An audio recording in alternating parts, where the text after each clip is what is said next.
le vrai Mobutu. C'est ce livre que je viens de découvrir, écrit par le capitaine Bosengue.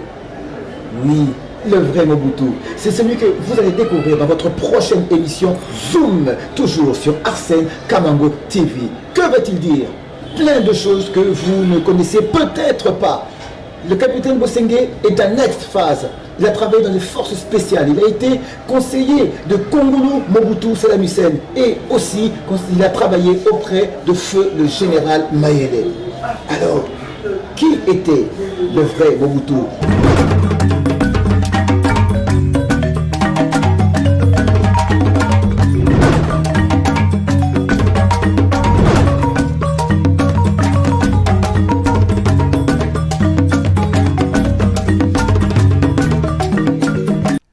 Faustin Bosengue Lokasola, le vrai Mobutu, mythe et réalité de l'homme et de son système politique, paru aux éditions Soleil d'Afrique.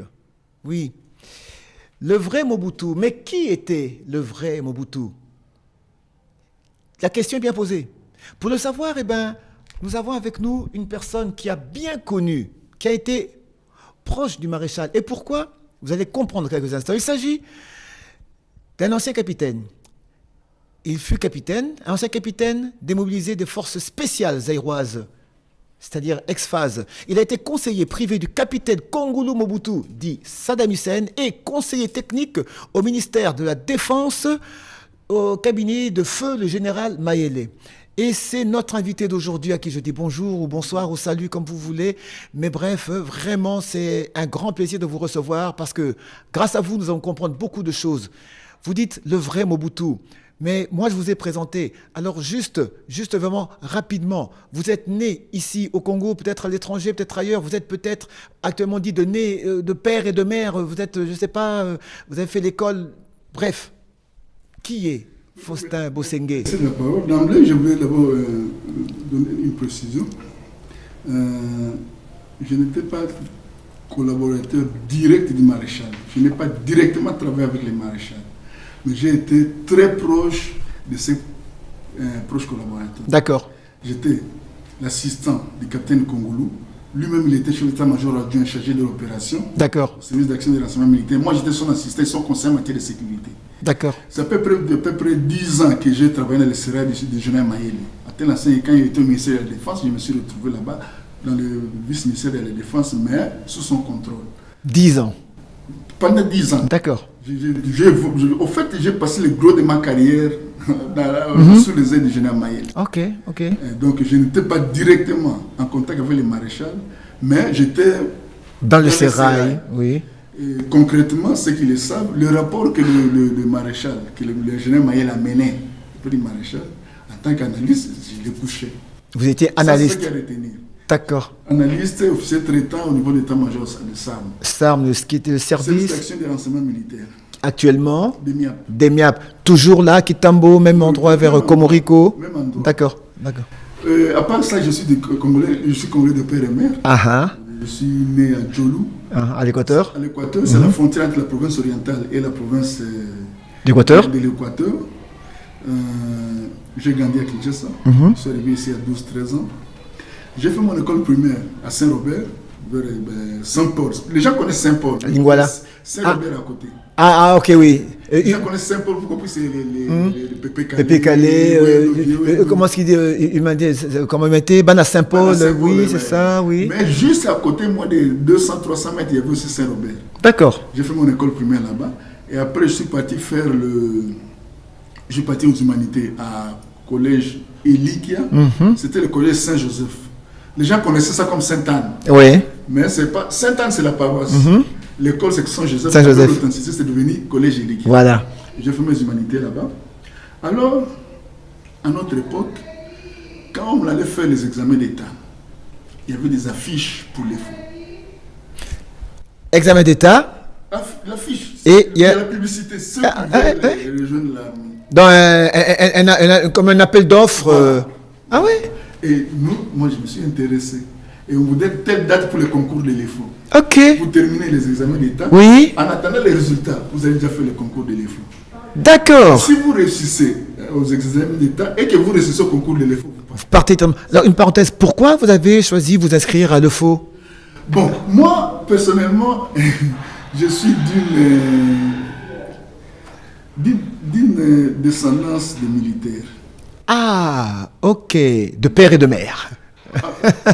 C'est-à-dire que, bon, au niveau de notre famille, Oui. le plus connu, c'est le Koné Batouafi. Ah. C'est vrai au niveau de haut rang de l'armée. Donc vous êtes de la famille du colonel Batouafoué. Mon Koyi. En fait, je suis de Sengelo Kassolan Koyi.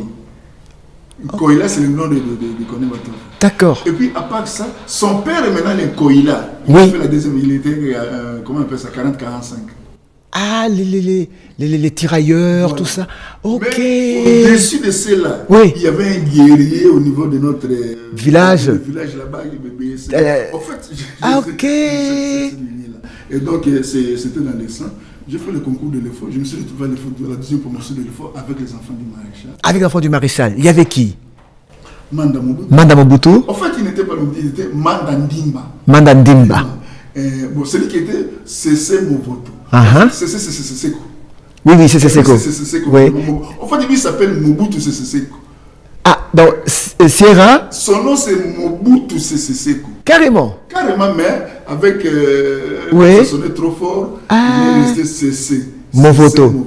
Lui, c'est le fils de Feu Movoto, le grand frère du maréchal. Parenthèse. Oui. C'est intéressant que je le dise, pour vous soulever les uniformes. Papa Movoto, Oui. c'est le grand frère du maréchal. Tout à Vous fait. savez à quel grade il est parti en retraite? C'était un militaire. Vous savez? Papa Movoto était militaire. Oui. Ah. Ils sont des mêmes mères, mais des pères différents. D'accord. Il est parti au grade d'adjudant-chef. Son propre grand frère. Son propre grand frère. Il a toute la carrière. Oui. Son petit frère est ministre de la Défense. Président de la République. Mais il est parti en retraite au grade d'adjudant-chef. Il ne l'a pas fait monter. Ça, c'était pas mon but. Ah bon? Ses propres enfants, pour passer au grade de sous-lieutenant, Oui. ils sont partis à l'EFO. Et je vous informe que dans notre promotion, il y a eu 3 morts en exercice. 3 morts en exercice. Je suis à la télé, je parle à la télé. Ok. 2, le pauvre Basile, exercice de... Ça s'appelle Bukamikoua. Tu te rends compte? Ça, c'est où? C'est où? À Kananga. Il y a un endroit qu'on appelle Bukamikoua. Ça dit que vous avez des ravins, des exercices d'endurance. Ok. Ça s'appelle Bukamikoua. Lui, il est décédé pendant l'exercice. Après exercice. Vous savez, comment ça diagnostic médecin? Vous savez? Qu'est-ce qu'on dit? Effort excessif. Donc, cause de la mort. Les enfants de Mobutu étaient là-bas. Et il n'a pas dit, voilà, il y a déjà des morts. Non, ils étaient là. Ils ont continué. Il faut préciser, il y avait Manda, Manda, Guemani, Golf, Sierra Movoto, CC, puis Konga, oui, Konga Mobutu, Konga. Lui, c'était Oui. Konga Mobutu. Oui. Ils étaient là. Et à part ça, il y a eu 2 morts en exercice traversé de rivière Lulua. Ah, ok. Le pauvre Yav et le pauvre Mokonzi. Ils sont noyés. Noyés. Et Mobutu n'a pas dit, écoutez, ça commence à mourir. Non. On arrête. Ils étaient là. Ok. Ils ont fait toute la promotion pour passer, pour devenir sous-lieutenant. Sous-lieutenant. Ses propres enfants. Pas lieutenant, mais sous-lieutenant. Sous-lieutenant. D'accord. Et on est parti travailler à la frontière pendant 4 ans. 4 ans à la frontière. À la frontière, dans une unité de combat. Vous, Sierra, Golf. Manda avait des problèmes. Manda déjà 2 ans avant, il avait déjà quitté l'armée. d'accord. Mais nous, les 3 là, on était à la frontière. Et on a fait 4 ans pour passer des grades de sous-lieutenant à premier lieutenant. Ses propres enfants, à la frontière. Ok. Et un jour, il est venu assister à un défilé. Mobutu. Et le commandant de division Kamagnola, Divka, c'est le général Mokobo. Et il se promène, il voit ses enfants, il dit, mais Mokobo, mais les temps, puis lui, il les savait à la frontière à Moussou. Ah. Il dit non, il n'était pas encore maréchal. Il dit que non, il défilé. Il dit, ah bon. Sinon, il donnait des instructions pour qu'il rentre à la frontière. Ok. Quand vous parlez de phases, Oui. c'était un état d'esprit tenu par un individu. Qui était le maréchal Mobutu. D'accord. Et pourquoi il s'accrochait comme ministre de la Défense de 65 à 92. De 65 à Mais 92. tout est parti de quoi? Quand la conférence nationale a dit il ne va plus gouverner, il faut qu'il règne seulement. Il s'est départi du ministère de la Défense. C'est là où nos problèmes ont commencé. Ce n'est pas l'AFDEL. Ok. Révisitation de son nation. L'AFDEL est venu détruire l'armée. Non. L'AFDEL a trouvé une armée qui était déjà détruite. L'AFDEL a trouvé une armée qui était détruite. Ok, là vous venez de dire que c'est de 65 à 92. Donc ça nous fait... Quand il quitte le ministère de la Défense. Ça nous fait... C'est Bandoma. Paul Bandoma qui était de l'UDPS, ministre de la Défense. Ensuite, Ngouz Kaliband. Oui. Et qui n'avait pas la même rigueur que Mobutu. Ah, ok. Et ça commence à devenir 6 mois après, vous passez... Regardez tous ces gens qui sont après là. Il est sous-lieutenant, 6 mois après, il est premier lieutenant. 6 mois... Bon, ça, je peux le dire. C'est important qu'on le sache. Puis ça engage notre pays. Absolument. Notre pays. Oui. Parce que pour avoir des solutions pour notre armée, nous devons partir de la racine du mal. Jusqu'à la racine du mal. À partir de 93, 94, quand les généraux ont pris la place de Mobutu, je ne veux pas citer les noms ici par respect au nom des familles, on commençait à prendre des jeunes gens, des finalistes des humanités du collège de Guadeloupe. Par exemple, il vient, il fait 6 mois à Kibomango. Déjà la formation militaire est bâclée puisqu'il faut 9 mois. Il est commissionné capitaine. Après 6 mois. Il est commissionné capitaine. Il va faire l'école de police d'Alexandrie. Bon, je crois que ça... Ah non, c'est intéressant ça. Il va faire l'école de police d'Alexandrie. Il revient avec le titre de breveté d'état-major. Et il est nommé major. 6 mois après, il devient lieutenant-colonel. Regardez comment les phases ont été détruites en quelques années. Ce n'est pas l'AFDEL, c'est avant l'arrivée de l'AFDEL. C'est comme ça que l'AFDEL est venu marcher sur un terrain qui était déjà... Le virus était déjà dedans. Et maintenant, quand il y a eu la guerre, ceux qui combattent, ils disent, mais vous avez fait ça d'une histoire de tribu, non? Ok. Mais allez combattre. Pourquoi vous voulez que nous on puisse aller combattre votre place? C'est vous qui passez les 6 mois de grade. Oui. Voilà à peu près. Donc si on dit à partir de, si vos propos de 92, donc c'est avec le courant de la démocratie que tout a dégringolé. À mon humble avis. Oui. Au fait, le point de la démocratie, de la conférence, ce n'était pas une mauvaise chose. C'est les dictateurs Mobutu qui décident de la conférence nationale. Au fait, puisqu'on parle de l'histoire du pays, Mobutu n'avait subi aucune pression, ni des Occidentaux, ni de l'opposition politique, ni de l'IPDPS. C'était une surprise. Quand il l'annonçait, les gens étaient surpris. Le temps travaillé en 1990. Conseiller Vieux Pius. Kemaïlo, qui était à cette il dit, maréchal, vous voyez ce qui vient d'arriver à votre ami Kochescu? Cette histoire de démocratie, nous devons prendre le devant. Anticiper. Démocratisons les institutions. Ok. C'est comme ça que lui il a décidé. Il dit, mais il connaît le paysage, il a vécu 165, on en parlera quand on va parler de coups de sang, coups d'État. Il dit, mais avec ce que nous avons subi dans le passé, tenons-en à 3 partis politiques. 3 partis politiques, oui. Les gens ont dit, les dictateurs, toi aussi, multipartisme intégral. Oui, je me souviens, c'était Lancelé, juste après son discours de « Comprenez mon émotion ». Il voulait qu'il y ait 3 partis. Le MPR, l'UDPS et FCN. FCN, voilà. Les gens ont dit, non, dis-toi aussi, mets-toi d'abord à côté. Le mal a commencé à partir là. Parce que si on avait 3 partis, c'était gérable. Mais quand tout le monde pouvait se réveiller le matin, il devient président des partis politiques. Il y avait trop de présidents des partis politiques. Il y avait trop de présidents fondateurs. Et jusqu'aujourd'hui? Il y a trop de présidents fondateurs. Aujourd'hui, on parle d'autorité morale. Mon frère, vous savez, quand on est même quand on est en séminaire, quand on va dans des conférences, on dit toujours, bon, qui vont faire la synthèse? On choisit 2 ou 3 personnes. Vous savez pourquoi? Mais si vous voulez faire cette synthèse à 20, vous ne terminerez jamais cette synthèse. Oui, c'est logique. Et on avait 400 présidents fondateurs. Et c'est normal que pendant 7 ans, 5 ans de 92, on était en train de tournoyer. Vient nous trouver. Donc voilà, bref, j'étais à l'EFO. Après l'EFO, je suis parti en opération au Tchad. Comme on était dans une unité de combat. Oui. Quand ça bat, de qui ils vont? On était dans l'unité de combat. Oui, parce qu'il faut préciser que vous êtes génie. De génie. Vous c'est le combat. Génie de combat. Vous êtes un génie de combat. Donc en ce qui concerne. Je suis parti au Tchad, j'étais l'officier du génie du bataillon Léopard. Officier du bataillon Léopard. Ok. Le bataillon Léopard. avec à l'époque c'était Major Makoma, il est maintenant le général. Le commandant du régiment c'était le Major, Major Moussala, qui est passé lieutenant-colonel là-bas. Là-bas, au front. Tchad. Oh, ok. Comme il faisait des étés 2, DZT. détachement 0 au Tchad. D'accord. Deuxième détachement 0. Il remplaçait, le Major Moussala a remplacé le Major Mouzamabé. Mouzamabé fut à l'époque DZ1. Major. Il était major. Major. Il a affronté l'armée. Major. Ok. Là, c'était le Kadhafi qui envoyait son armée, la bande d'Aouzou contre. Les gens libyens de Kadhafi. Oui, les gens libyens de Vous avez Kadhafi. une idée? Oui, Kadhafi. Équipé avec Oui. des missiles. Ah oui, c'était Kadhafi quand même. Major Mouzamabé démystifie la Il a tenu tête à l'armée, il a mis à des bandades. ce qui a permis à. Comment il s'appelait encore? Hissène Habré. Oui. De se consolider. Et donc, ils ont débouté Goukou Nikwede. Vous connaissez Ok, avec les Libyens. Voilà. Et ça, c'était le major Mouzamabé. Major. Waouh. À l'époque, quand on disait major, quand on disait, écoutez mon frère, quand on disait capitaine d'enseigne, Oui. excusez-moi, c'est pas.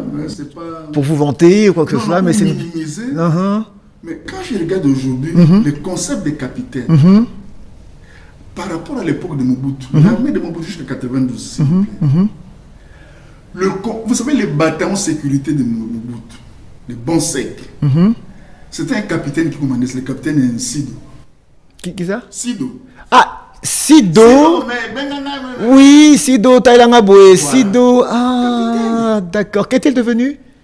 Non, il est parti. Un de major, hein. À un moment donné, il était devenu major. Ah, il vit toujours? Non, il est décédé. Ah, décédé. Oui, Sido, oui, capitaine Sido. Le grade avait. Au fait, au niveau de l'armée, on a un général pour une brigade, un major pour un bataillon, un capitaine ou un premier lieutenant pour une compagnie, un sous-lieutenant pour un peloton.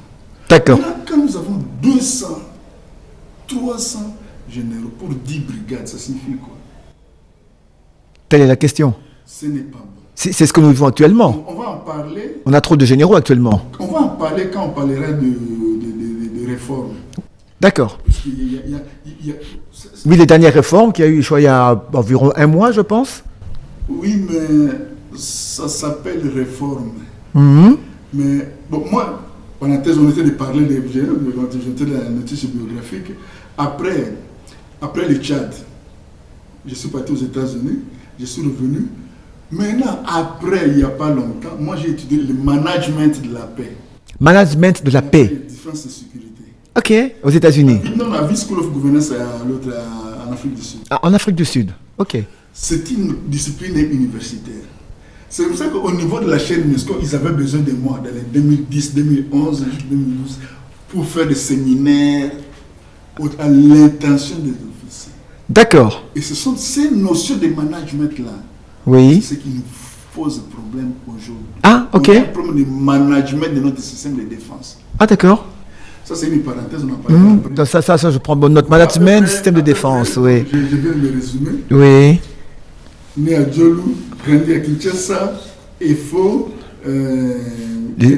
États-Unis. la guerre du Tchad, on revient à la guerre du Moba. Avant d'aller aux États-Unis, je reviens aux États-Unis. Sarm, oui. 86 jusqu'à 96. Quand je quitte pour aller avec Congolou, pour aller au ministère de la Défense. D'accord.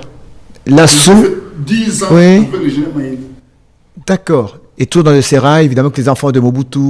Ça, c'est depuis oui, les faux, voilà. on est toujours là. Oui. C'est Manda qui me recommande chez Congolo. Oui. On est toujours là. Les Sierra, tout ça, c'est présumé. Oui, d'accord.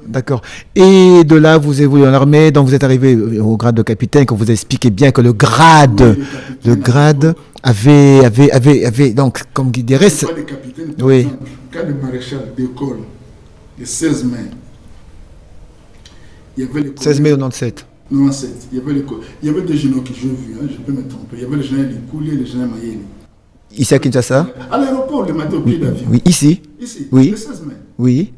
Tout le monde était déjà parti. En exil. Et ils étaient déjà à Brazzaville. Ah oui, d'accord. Ils avaient déjà traversé. D'accord. Mais le général Maëlé et le général Likoulia, qui était Premier ministre, Likoulia? Oui. Quelque chose comme ça.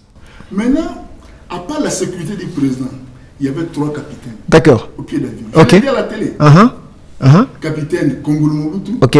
capitaine Faustin Bosenge, capitaine Martin Passé, qui est maintenant instructeur à Kitona. D'accord. Donc, Kongolo, Capitaine Bosenge, Martin, vous-même, moi, oui. et Martin Passé. On était là. D'accord. Vous voyez qui étaient les capitaines? Ouais. Ok. Donc ça, je l'ai dit, pourquoi? Puisque quand on va arriver au niveau des solutions, il faudrait qu'on... C'est pourquoi je n'ai pas dit néo-moboutisme. Hein. C'est-à-dire que prendre les aspects positifs Oui, du moboutisme. oui, ok. Moboutisme avait... Il n'y avait pas qu'il il y avait beaucoup de choses de positives. Mais pourquoi ne pas se référer à ce positif-là? Mais pourquoi est-ce qu'on ressort que le côté négatif, le mauvais côté, on veut brandir la seule image qu'on brandit de Mobutu, c'est le dictateur. Je pas dit vrai Mobutu. Oui, c'est ça, d'où le livre Le vrai Mobutu. Alors, en résumé, le vrai Mobutu, si on résume ce livre, moi je l'ai survolé, mais de ce côté-là, on trouve beaucoup de mythes. Mais vous-même, comment est-ce que vous pouvez résumer votre propre livre en quelques mots? Le vrai Mobutu. Le vrai Mobutu, c'est le père de notre nation. Et pour créer la nation zaïroise, Mobutu n'avait pas fait... En fait, ce n'était pas facile. Il devait se faire beaucoup de violence. Je vais prendre un exemple. On dit toujours que Mobutu a nommé Bisengimana. Oui, Bisengimana, qui était son directeur de cabinet pendant une dizaine d'années, si je ne m'abuse. Oui. Pendant un certain temps. Vous savez, toutes les guerres que nous avons depuis la chute de Mobutu, ça vient de quoi? De quoi? Question ethnique. Question ethnique. De l'Est. Oui. Bisengimana, déjà, qui était d'origine rwandaise. À boire et à manger. Sur cette question-là. D'accord. Pourquoi? Puisque, je l'ai dit à la télé, d'origine, oui. D'origine rwandaise? Oui. Mais pas rwandais comme les gens le disent. Pas rwandais, de ce que moi je sache. Oui. Pourquoi? Puisque toutes nos constitutions, à commencer par la loi fondamentale de 1960, 1960, oui. la constitution de l'Europe de 63, et tout ce qui vient après, reconnaissent à tous ceux dont les ascendants étaient présents au Congo avant 1960, oui. Mais d'où vient cette histoire de Rwandais, puisqu'il est d'origine rwandaise? Mais si son parent était au Congo en 1960, il est congolais ou il est rwandais? Alors maintenant, il y a... Moi, je voudrais dire la vérité. Je sais que ça ne va pas plaire aux gens, mais la vérité est qu'au niveau de notre constitution, beaucoup de gens que nous appelons des Rwandais, là, au regard de la constitution, ils ne sont pas Rwandais. Mais s'il faut parler des origines, mon frère, il n'y a que les pygmées qui sont des autochtones. Nous tous, on vient d'ailleurs. Parce que ce que vous dites là, c'est très sensible, parce que vu ce que se passe actuellement... Je sais que, au fait, moi mon problème, c'est qu'il faut la... Vous savez, hein, mon frère, c'est le mensonge qui nous a menés là où nous sommes. C'est-à-dire? À la conférence nationale. L'objectif de la conférence nationale, c'était pas de faire un réquisitoire contre le régime de Mobutu. C'était de baliser les terrains de la démocratisation. Comment on va faire pour passer de la dictature à un système démocratique, oui. Mais les gens ont détourné la conférence. C'est devenu un grand tribunal. Contre Mobutu réquisitoire. Mais beaucoup de mensonges. Le mensonge a été utilisé comme arme politique. À la conférence nationale. À la conférence nationale. Je vais vous donner par exemple un exemple des hiboux. Ah oui, les hiboux. Les hiboux, les fameux avec les pagéros. Les pagéros. Je vais l'expliquer ici. Les hiboux, le commandant suprême Mobutu, l'extraordinaire, selon moi, c'est un être extraordinaire. Ça m'engage moi. Il remarque qu'en 1994, il y avait les Rwandais, les rebelles de FPR qui étaient partis de l'Ouganda jusqu'à arriver aux environs de Kigali. Avant qu'ils n'envoient Mayele les neutraliser. Il se dit, nous pouvons avoir des problèmes au niveau de cette frontière de l'Est-là. Puisqu'ils sont rentrés au Ouganda. Mais qu'est-ce qui ne suffit pas que prochainement, au lieu d'aller au Rwanda, ils vont venir ici chez nous? Bon, ils regardent en Afrique, qui a l'expérience des frontières, les Sud-Africains, pourquoi? Puisque pendant l'apartheid, ils avaient à gérer les frontières de Zambie, Tanzanie, où il y avait des guerrieros de la NCNC. Ils avaient développé cette expertise-là. Il va appeler une unité de Sud-Africains pour venir former des Zaïrois, des militaires Zaïrois à la protection des frontières pour anticiper sur... Puisqu'il y a la menace des FPR à l'Ouganda. Déjà à l'époque. Commandant suprême visionnaire. Il dit, mais je vais mettre quelqu'un de confiance. Il dit, Major Dondo, colonel Dondo, qui était son garde. Ton garde du corps. Tu vas là-bas pour former ces gens-là. Les Sud-Africains, là, dans leur badge, les hiboux, ils portaient les hiboux. Ok. C'est comme il y a des qui portent Oui, les c'est leur symbole. Pas Cobra, Oui. mais c'était les hiboux. Ok. Maintenant, l'opposition, comme là, le maçon était venu une arme politique, ils ont pris cette histoire des régiments qu'on est en train de former, dont les experts portent des badges de hibou, pour aller être déployés à l'Est, puisqu'il y a la menace des FPR au niveau de l'Ouganda. Les opposants ont pu se dire, Mobutu a créé une unité pour enlever les opposants et les tuer. Vous êtes journaliste, juste que je vous dis, je l'ai dit à la télé. Moi, je mets à quiconque un défi de me citer un seul nom, pas deux, d'un opposant pendant la période des chaudes que les hiboux avaient enlevé et été exécutés. Comment il s'appelle? Personne.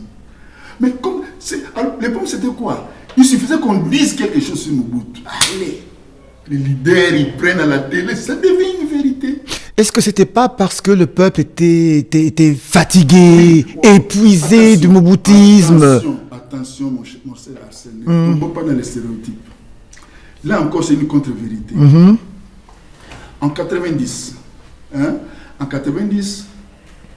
avant de faire... Quand quelqu'un m'a dit ça à Mobutu, il faut démocratiser les institutions, il dit, mais Pius, nous, on était venus de là, non? Pourquoi on a supprimé tout ça? Il dit, bon, moi, je ne vais pas décider seul. Je vais organiser des consultations populaires. Il n'avait pas besoin qu'on triche. Il avait besoin de connaître la vérité. Il a chargé Mokolo. Parmi les hommes de confiance, il dit que quand Mokolo lui dit quelque chose, mais il ne peut pas choisir Ngwanda. C'est deux écoles différentes. Deux écoles différentes. D'accord. L'école de la manipulation et l'école de la vérité. Ça, je l'ai dit.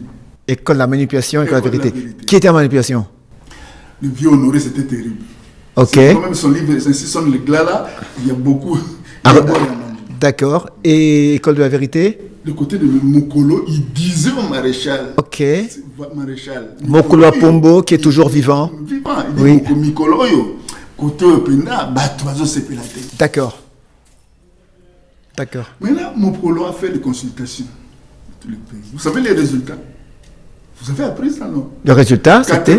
Les gens étaient contre le multipartisme. C'était ça les conclusions. Mais Mobutu est allé à l'encontre de ça, tenant compte de ce que Kimalo a dit, ne suis pas ça. Ce sont les mêmes gens-là. Qui vont se retourner contre toi. C'est comme ça qu'il a décidé de la démocratisation. Mais beaucoup de gens ne voulaient pas de ça. D'accord. Surtout à l'intérieur du pays. Et c'était les conclusions de Mokolo. C'est pourquoi on dit que les gens en avaient marre de Mobutu. Mon frère Arsène, vous avez vu le jour où Mobutu est revenu de France ou bien de Suisse, sa première, oui, à l'aéroport, les images sont là. Vous avez déjà vu ça? Les images témoignent de ça, oui. Est-ce que vous pensez vraiment qu'il y a quelqu'un qui est haï dans la capitale, pas à l'intérieur du pays? Or, la capitale a toujours été frondeuse, voilà. La capitale a toujours été frondeuse anti-système. Oui, exactement. Mais vous avez vu ben des foules. Un jour, le marché a dit, les journalistes ils parlent, Mobutu isolé à Boato, il veut plus. Mobutu a fait une démonstration. Il est venu de l'aéroport, directement il est passé sur le marché Gambela. Vous devez avoir les images. Essayez de voir dans les images de la RTNC là. Vous voyez que tout était sens, comme le disait lui-même. Mais vous avez vu, il s'est présenté à Gambela. Tout le monde, les mamans, ils vendent des foufous, ils montent sur le tapis, comment on va un foufou, oui. C'est-à-dire que personnellement, en fait, il avait une bonne frange de la population qui n'aimait plus le système, mais pas l'individu. Et c'est peut-être ça la conclusion des comment on appelle ça, des consultations. Vous restez, mais vos gens là, c'était ça. Et puis c'était vrai. Mon frère, moi je vais vous étonner.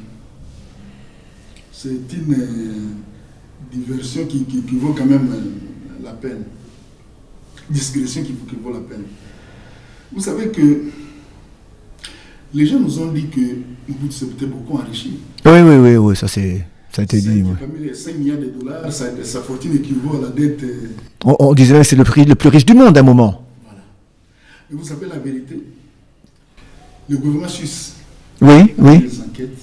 En 2013, si mes souvenirs sont bons, la conclusion de l'enquête était que Mobutu n'a laissé que 8 millions de francs suisses, équivalent à 6 millions de dollars. Sur son compte en Suisse.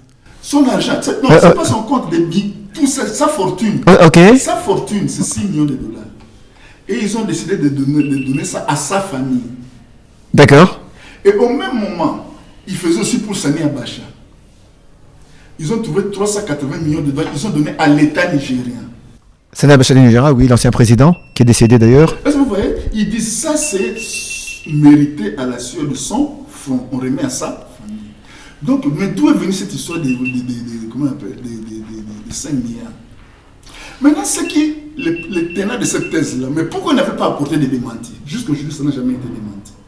Que Les autorités suisses, leur conclusion, Oui. ce n'est ni Colette Bragman, ni aucune personne à mener. C'est simplement, mon frère Arsène. Faire une enquête, Vous oui. êtes trompé. Regardez les éléments qui manquent. Contre-vérité. Donc, comme on dit actuellement, pièce contre pièce. Yes. Oui. C'est-à-dire que c'était l'arme politique. Tout ce qui s'est décidé dans Mobutu devait être pris comme parole de l'évangile. Maintenant, c'est là où je voulais en venir. C'est le mensonge qui nous a détruits. Mon frère, en 90, on avait l'une des 10 meilleures économies africaines. Le rapport de PNUD sur le développement mondial de 91, 91. Selon ce rapport-là, au niveau des IDH, indice de développement humain, le Zaïre de Mobutu était de loin plus développé que le Nigeria, le Sénégal, la Tanzanie, l'Angola et l'Ouganda, qui sont tous aujourd'hui des pays émergents. Oui, on veut les niveaux. Mais à la conférence, on a dit que lui, il a détruit l'économie du pays. Mais d'où est venue cette diabolisation? Mais c'est la mauvaise foi des gens. Et puis, mon problème, c'est que les gens n'ont pas défendu le maréchal. Mais il voulait sa tête. Mais pourquoi ils avaient des éléments. Mais pourquoi ils ont peur, non? Mais nous ici, personnellement, votre serviteur, qu'est-ce que j'ai eu du régime du maréchal? Mais j'ai fait plus pour la prison. La prison sous le maréchal? Nous ici, après le régime. D'accord. Ok. Il faut dire la vérité. C'est les mensonges, le fait d'avoir institué un mensonge comme un politique qui nous a mené là où nous sommes aujourd'hui une colonie de facto du Rwanda. Mais pour retrouver notre position, nous devons combattre les mensonges par la vérité. Donc c'est le mensonge qui détruit notre pays. Pourquoi il y a toujours des guerres? Puisqu'il y a une partie des compatriotes qui se dit que ce sont des Rwandais. Oui. Pourquoi? Parce qu'ils ne parlent pas le Kinyarwanda. Mais est-ce que c'est vrai? Parce que c'est une langue qui est parlée ici chez nous. Mais il y a quand même, on ne va pas dire aujourd'hui qu'il n'y a pas, voilà. C'est pas une raison de dire que tous. Mais mon frère, mettez-vous à la place des gens. Moi, je suis un Congolais, mais je suis de Kinyarwanda. Oui. Mais vous dites-moi que mais vous me poussez à la rébellion. Mais le Kinyarwanda n'est pas une langue congolaise. Si. Mais non, où ça? De quel côté? Non, écoutez, c'est pas une ethnie, c'est pas une tribu, mais c'est une langue. Mais qui n'est pas congolaise. Je vais vous expliquer. Je vais vous expliquer, je l'ai dit devant. Est-ce que, mon frère Arsène, vous savez-vous qu'avant 1960, le pays-là s'appelait Congo, Belge et Rwanda. Urundi, oui. C'était un seul pays. Même monnaie. Et les fonctionnaires qui étaient ici pour aller travailler à Bujumbura, les Rwandais venaient ici. Maintenant, allons encore plus loin que ça. Quand le roi Léopold décide de céder le Congo à la Belgique, 1908, non? Oui. Parmi les tout premiers décrets du roi, puisqu'à ce moment-là, il y avait ce qu'on appelle le royaume, non, le sultanat du Rwanda-Urundi. Le sultanat du Rwanda-Urundi, qui était une monarchie. Donc les populations étaient dans ce qui est parti aujourd'hui, RDC et aussi dans les Kivu. Puis c'était à cheval. C'est comme les populations congolaises, ils étaient en Angola et de la Congo. Maintenant, ce décret-là dit ceci. À partir de telle date, le Congo, maintenant ça c'est devenu le Congo belge, là-bas c'est devenu le Rwanda, 2 États. Maintenant, c'est du Rwanda, qui sont dans la partie qui est devenue le Congo, ils ont 6 mois. Pour partir bagage, tout chèvre, bœuf, tout, pour traverser. Maintenant, ceux qui avaient traversé, ils sont devenus des Rwandais. En fait, ils sont restés Rwandais. Mais ceux qui étaient restés avaient opté de rester chez nous ici. Les Belges, selon les décrets, ils étaient devenus des Congolais. C'est-à-dire qu'ils sont Rwandais de souche. De souche, oui, tout à fait. Congolaise. D'accord. Mais qu'est-ce qui n'est pas clair? D'accord. Mais maintenant, pour venir à ce qui se passe actuellement, pour revenir dans l'armée, qui est votre terrain de prédilection, dans l'armée congolaise, les infiltrations, on a vu, il y a eu beaucoup de militaires rwandais. C'était bien belle. Il y a eu beaucoup, jusqu'à dans le très haut sommet, des officiers supérieurs. C'est regrettable. Pourquoi c'est devenu des tombeurs de Mobutu? C'est venu des tombeurs de Mobutu qui, notamment Mouzé, qui nous a mené, c'était James. Oui, voilà, chef d'état-major général. Oui. Et c'est parti de là. Mais par contre, personnellement, moi je ne suis pas en train de prendre la trahison comme la cause principale de contre-performance de notre armée. Ici, la trahison joue quelque chose. La quoi? Trahison. D'accord. Mais à l'époque de Mobutu, il y avait aussi la trahison. La guerre du Chaba, vous pouvez avoir une idée, les généraux Bumba. Mais ce n'était pas une raison pour que les phases ne se ressaisissent pas. La différence, oui. La mauvaise gestion, moi personnellement, oui. Il y a un très mauvais management de notre système de défense. Oui, comme vous l'avez dit tout à l'heure. Même s'il n'y a pas la trahison, mon frère. Oui. Je ne sais pas. On est dans l'histoire. Oui, tout à fait. C'est l'histoire réelle, oui. Ça s'est réellement passé, c'est oui. Même s'il n'y a pas la trahison. Mais si vous n'avez une armée qui ne fait jamais de manœuvres militaires. Manœuvre militaire, c'est-à-dire pour mieux comprendre, oui. 6 mois après, regardez. Parce que nous qui ne sommes pas militaires, ça, vous avez certains termes que quand même bien comprendre, oui. Quand j'ai des unités de combat, oui. Moi j'étais au bataillon Léopard, oui. Brigade Léopard, oui. au Chaba. Tous les 3 mois, attendez, et tous les 3 mois, il y avait l'exercice de bataillon. Les mêmes 3 mois, tous les 3 mois, vous avez l'exercice de bataillon. Tous les 3 mois. Tous les 3 mois. Chaque bataillon fait son exercice. Les 6 mois, vous avez l'exercice de brigade. C'est une brigade, oui. La brigade se déploie. Ok. L'exercice, c'est comme un match amical. Oui. Et au moins une fois, au moins tous les 2 ans, il y avait ce qu'on appelle manœuvre de phase. D'accord. Vous avez une idée, manœuvre à Kamina. Voilà, oui. Bon, je pense que la mauvaise formation de base de notre soldat,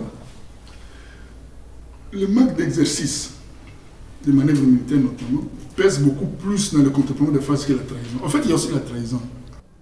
Alors pour revenir un peu, on recule un peu dans l'histoire, l'armée qui était là, qui était bien formée, qui avait, vous en êtes, voilà, un élément de cette époque-là. Dites-moi, capitaine, un beau jour, d'où est venu le premier pillage?